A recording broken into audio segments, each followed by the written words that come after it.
Hello, friends! I thought I'd make some Victorian loungewear, starting with this 1893 morning corset from Ageless Patterns. They're very difficult to work with, as they're based solely on Victorian pattern drawings, so it took a few mock-ups to get the sizing right.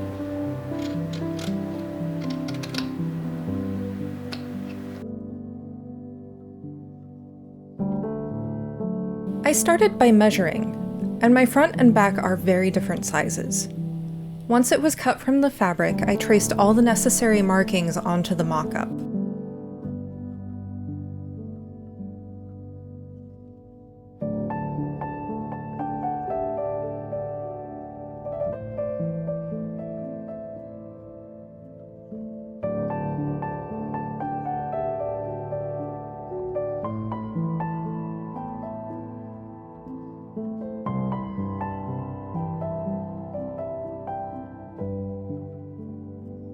The first mock-up was far too large. I made it a single layer, but planned on making it double layer for the final piece with a different construction method. I should have practiced that method on the mock-up, but I wasn't thinking that far ahead.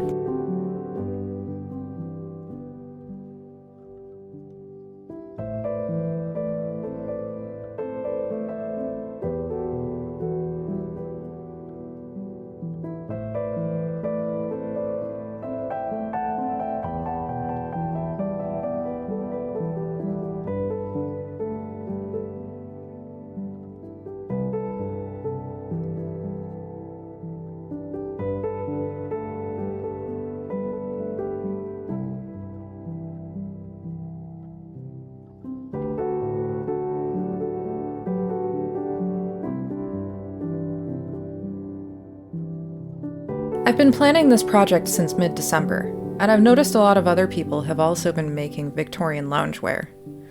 Apparently, it's a thing right now. I'm not going to hop onto that challenge at the moment, but I do have more pieces planned. There's the final corset, a flannel morning gown, and a cotton dressing sack, all of which fit into the loungewear theme. I'm also thinking of making up the wearing history morning jacket again, in keeping with the theme of loungewear. It might just be my theme for the whole year.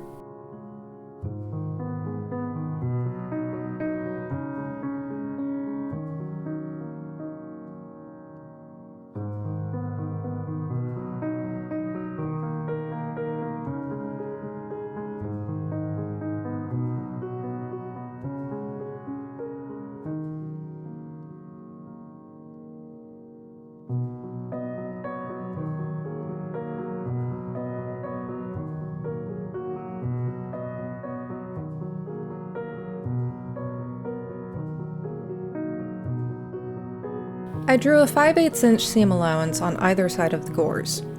I attached one side with right sides together, then swung it around and did the same with the other side. I had to draft up a new set of smaller gores later, and replacing them took a very long time, and happened very off camera.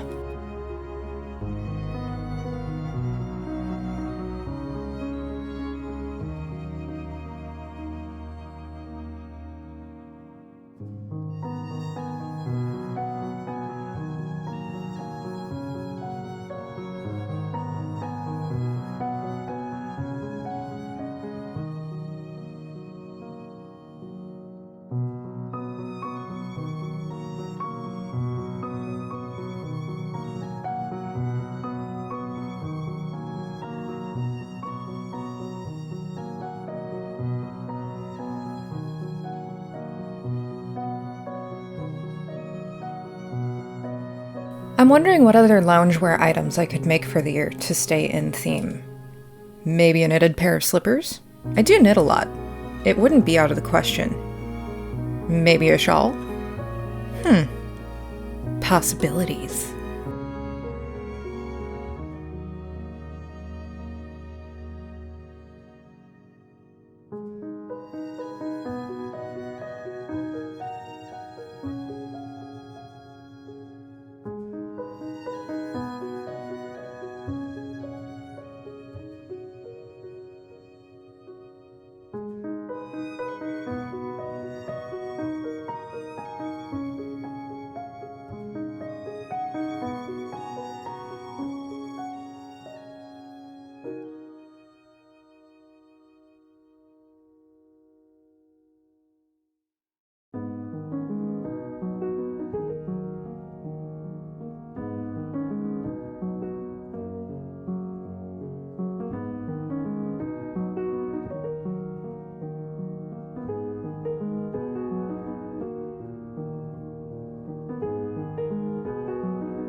The hip gores were pressed flat at the edges, and I then got started on pinning the darts. I used the flashlight on my phone to see where the line was on the other side of the fabric, but I won't be able to do that on the final corset. Black twill, sadly, doesn't allow for that.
The darts were stitched in place, the ends of the threads tied, and darts pressed toward the bust gores.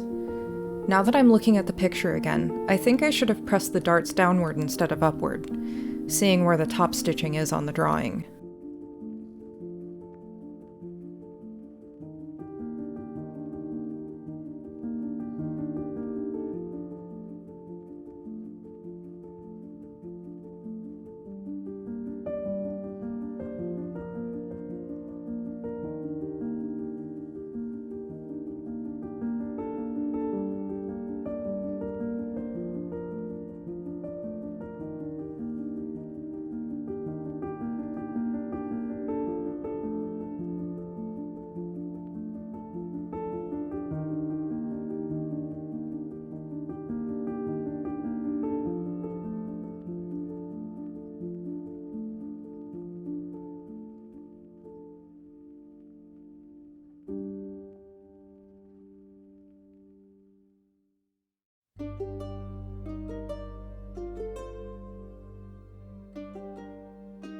Then I sewed the bust gores in place off camera, and pressed.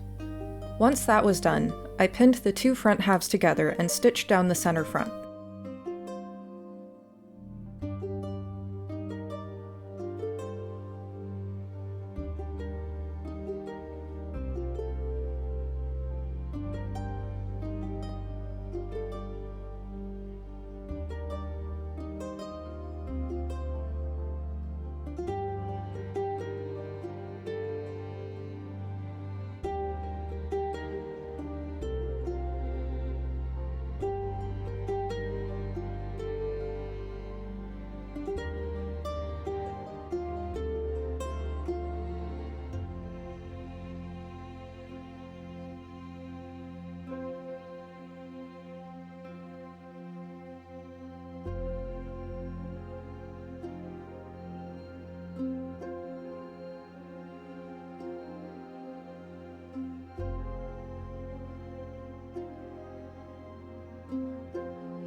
I traced the strap placement on the right side back and pinned that in place. Then I traced the markings onto the back left flap, making sure to mark the opening for the right side strap to go through. The left side strap was then pinned on.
I also decided to get the center front boning channel installed during this round of stitching.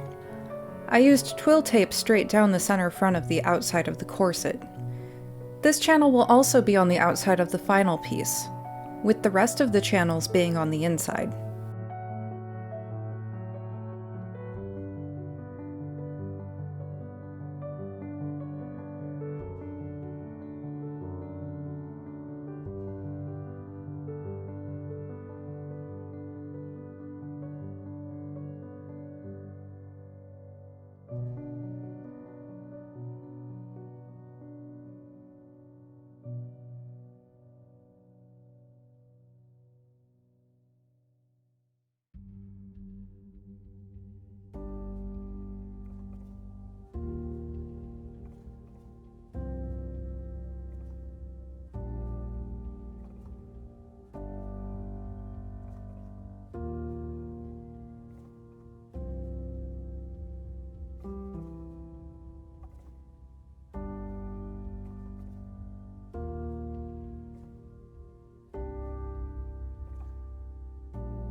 Here I'm stitching down all those seams.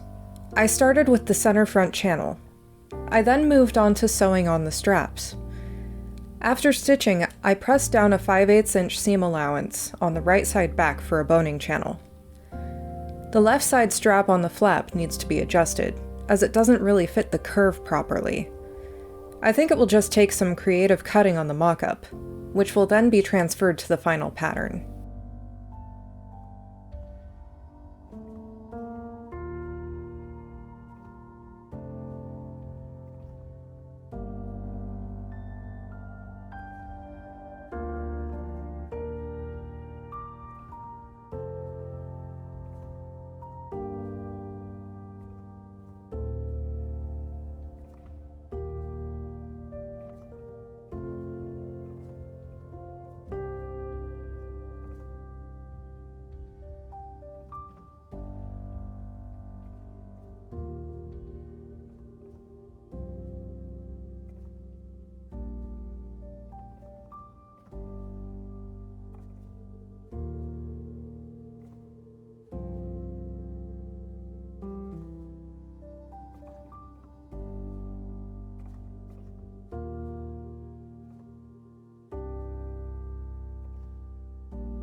The flap was pinned to the left side back, making sure to keep pins outside of the opening for the right side strap.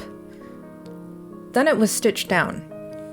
To be honest, I actually overshot the slit and had to do some creative editing to cover that up. So, I guess, forget I said anything.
Okay, so I have decided to fully bone I was just going to half bone it, but I've decided to fully bone these pieces, and but I think the placement lines are very, very wrong because that would put these bones going off over here.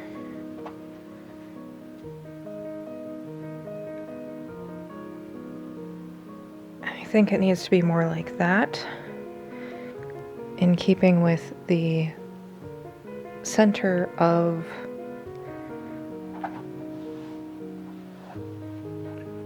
the dart, to put it simply. So I am going to go ahead and do that, and put all of these boning channels in, and then, well, attach the side seams, and then bone the entire thing, and then show off this mock-up.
So here's all those boning channels and side seam stuff happening, with the pinning and the stitching and the pressing and the stitching again.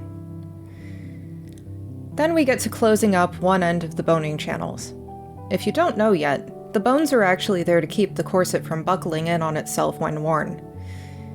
If you don't close up the channels, or the bones aren't long enough, the corset will actually bunch up vertically at the waist.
After trying on the mock-up, I was dissatisfied with the fit. Again. I decided to slash and pinch the gores because it was too loose in the hips and bust. I took 1 inch out of each of the hip gores and a ½ inch out of each of the bust gores. It may sound arbitrary, but I did fit the mock-up to myself. The waist fit beautifully, even if the bust and hips did not. I just happened to be much more rectangular than this pattern wanted me to be.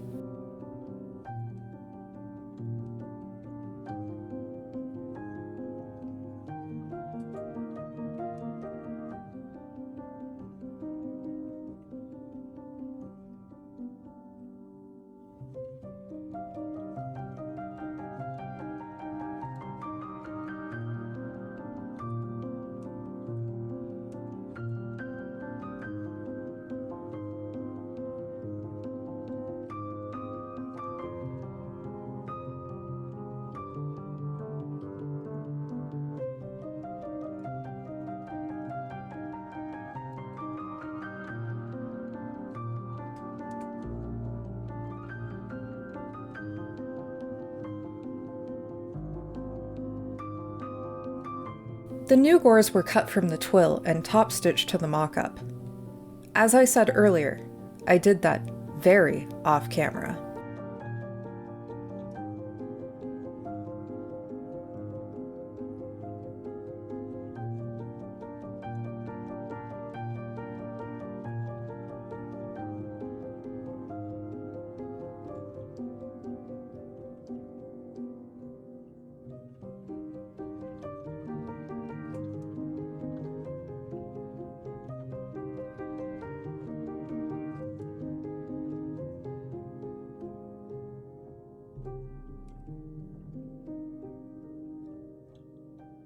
The final, correctly sized mock-up will be shown shortly. But first, we have an ad. I apologize in advance. Hello, friends. This video is brought to you by the subscribe button. Be sure to click on that to support the channel. And, while you're at it, ring that bell too. I can't believe I'm doing this. Again, my apologies. But here's the final mock-up. I didn't model it because A, it was very late at night, and B, I don't have to explain myself, a dress form is fine. I know this wasn't a super crazy mock-up video, but I'm still happy that I was able to make a pattern that fits. Next time, I'll be making the final corset, and maybe even giving a bit of information about the upcoming projects. So long, friends.